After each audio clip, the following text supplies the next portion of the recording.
आप रहिए हमारे साथ और देखिए लगातार तस्वीरें भी सामने आ रही है और अक्षरधाम मंदिर पहुंचेंगे। लगभग 1 घंटे का वक्त होगा जब यहां पर मौजूद हुए। इसी बीच जो एक अहम जानकारी आ रही है वो आपको बता दें, G20 बैठक का आज दूसरा दिन है। सुबह 10:30 बजे से बैठक शुरू होगी। बैठक में वन फ्यूचर पर चर्चा होगी। जी हाँ, 2 सेशन पर चर्चा हो चुकी है।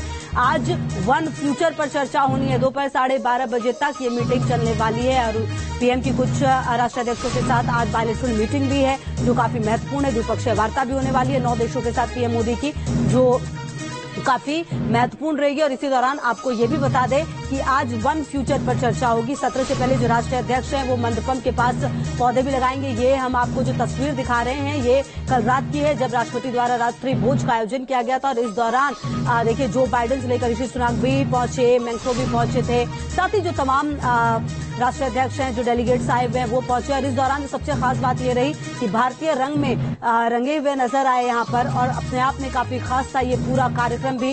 और देखिए आज का दिन भी बेहद महत्वपूर्ण रहने वाला है। बहरहाल पहले दिन ही इतिहास रच चुका है भारत और आज क्या कुछ होगा ये भी बेहद महत्वपूर्ण।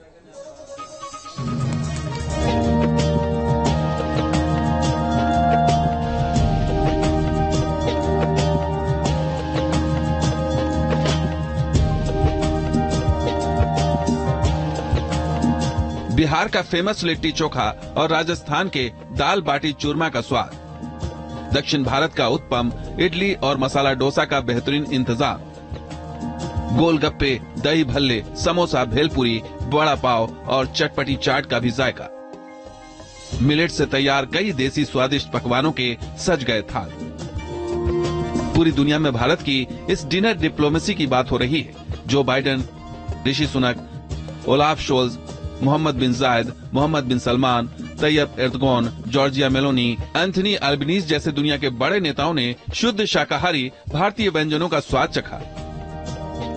विदेशी मेहमानों को भारतीय स्वाद हमेशा याद रहे, इसके लिए पिछले कई दिनों से तैयारियां चल रही थी। और जब डिनर शुरू हुआ तो सभी मेहमान खाने के स्वाद की ही बातें करते नजर आए। मेहमानों को खास तौर से चांदी के अर्क लगे बर्तन में डिनर परोसा गया। राष्ट्रपति द्रौपदी मुर्मू के इस डिनर प्रोग्राम में भारत के उस संकल्प की झलक भी शामिल थी जो दुनिया से भुखमरी खत्म करने की मुहिम के तौर पर शुरू हुआ है। विदेशी मेहमानों के इस डिनर में रागी, ज्वार और बाजरा से बने आइटम को प्रमुख तौर पर रखा गया था। भारत की पहल पर संयुक्त राष्ट्र ने वर्ष 2023 को इंटरनेशनल ईयर ऑफ मिलेट घोषित किया है। बाजरा, ज्वार, कांगनी, रागी जैसी फसल को मिलेट यानी मोटा अनाज कहते हैं। ये पौष्टिक अनाज होते हैं, फाइबर, खनिज और दूसरे जरूरी पोषक तत्वों से भरपूर होते हैं। रागी के लड्डू और जौ की खीर, बाजरा से बने डेजर्ट का भी स्वाद विदेशी मेहमानों ने लिया। मिलेट से बने डिशेस के अलावा G20 के मेहमानों ने भारत के रीजनल टेस्ट का भी स्वाद लिया। बिहार का लिट्टी चोखा, राजस्थान का दाल बाटी चूरमा, पंजाब का दाल तड़का, जीरा पुलाव, यूपी की मसूर, ज्वार दाल तड़का, पनीर लबाबदार, दक्षिण भारत का उत्पम, इडली, मसाला डोसा, केरल के लाल चावल के साथ खास कटहल गैलेट, आंध्र प्रदेश का सब्ज कोरमा, काजू मटर मखाना, गोलगप्पा, दही भल्ला, समोसा, भेलपुरी, वड़ा पाव और चटपटी चाट का भी विदेशी मेहमानों ने स्वाद लिया। पेय पदार्थों में कश्मीरी कहवा था, फिल्टर कॉफी थी, दार्जिलिंग चाय और पान के स्वाद वाला चॉकलेट भी राष्ट्रपति के विशेष मेहमानों का स्वाद बढ़ा रहे थे।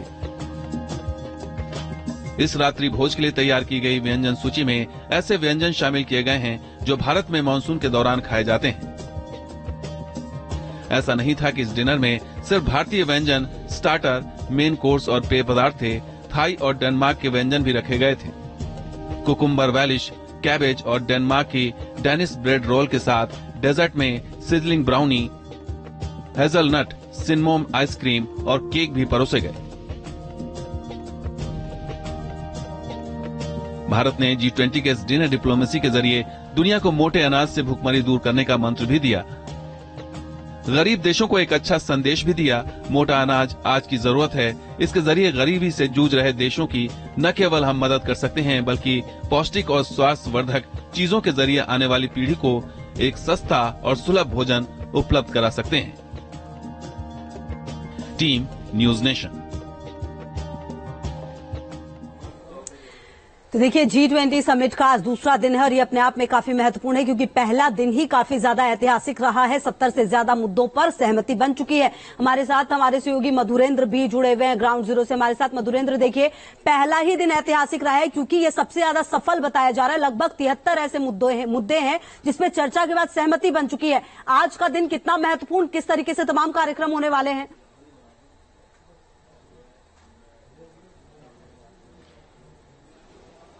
देखिए, जिस तरह से कल डिक्लेरेशन पर मुहर लगी और एक तरह से भारत की प्रेसिडेंसी में हमने देखा कि दुनिया के तमाम बड़े देशों ने हर मुद्दे पर सहमति जताई।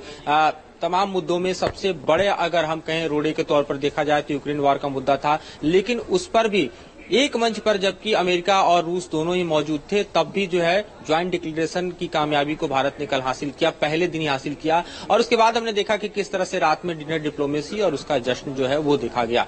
आज का दिन जो है वो कार्यक्रम के लिहाज से देखें तो काफी महत्वपूर्ण है क्योंकि राजघाट पर बापू को श्रद्धा सुमन अर्पित करने के लिए सभी राष्ट्राध्यक्ष जाने वाले हैं तकरीबन 8 से 9 बजे के बीच में, और उसके बाद तकरीबन 10 बजे के लगभग जो है फिर से एक बार मंडपम में तमाम राष्ट्राध्यक्ष जुटेंगे और यहाँ पर जो वन फ्यूचर का कॉन्सेप्ट है, वन फ्यूचर के कॉन्सेप्ट पर जो है चर्चा होगी कि किस तरह से दुनिया में एक ऐसे भविष्य के गोल को निर्धारित किया जाए जो सस्टेनेबिलिटी के साथ जो है भारत को और दुनिया के तमाम देशों को आगे बढ़ने का मौका दे, जिसमें पर्यावरण का संरक्षण भी हो, जिसमें वातानुकूलित एक तरह से हम देखें माहौल में अनुकूलन भी हो, और साथ ही देखिए तो किस तरह से जलवायु परिवर्तन पर रोक लगाते हुए शांति और व्यवस्था के ऑर्डर को कायम करते हुए, यानी पीस और ट्रैंक्विलिटी के एक ऑर्डर को कायम करते हुए एक ऐसी वैश्विक व्यवस्था बनाई जाए जिसमें सबके हितों की रक्षा हो, कोई शोषक न हो, कोई शोषित न हो, जो गैप्स हैं उसको भरे जाएं, और जो कमजोर देश हैं खासतौर पर ग्लोबल साउथ के देश हैं उनको काफी तो प्रोटेक्शन मिले, चाहे इकोनॉमिक प्रोटेक्शन की बात करें या फिर अदर प्रोटेक्शन की बात करें। तो ये आप देखिए कि वन फ्यूचर के गोल को निर्धारित करने के लिए आज का दिन काफी महत्वपूर्ण है। जिस ज्वाइंट डिक्लेरेशन को लेकर दरअसल हो हल्ला मचा हुआ था कि भारत अचीव कर पाएगा या नहीं, वो भारत ने कल कर लिया, और आखिर में हम देखेंगे कि किस तरह से जो प्रेसिडेंसी है वो ब्राजील को हैंड ओवर की जाएगी और उसके साथ ही कार्यक्रम समाप्त हो जाएगा। हालांकि दिन में कई बायलैटरल्स जरूर हैं, पर आज के महत्वपूर्ण अगर कार्यक्रमों की बात करें तो कुछ इसी तरह। जी बिल्कुल, लगातार नजर रहेगी, आप लगातार रहिए। तो ग्राउंड जीरो पर देखिए हमारे तमाम सहयोगी मौजूद है, पल पल के अपडेट आपको दे रहे हैं। और इससे पहले आपको ये भी बता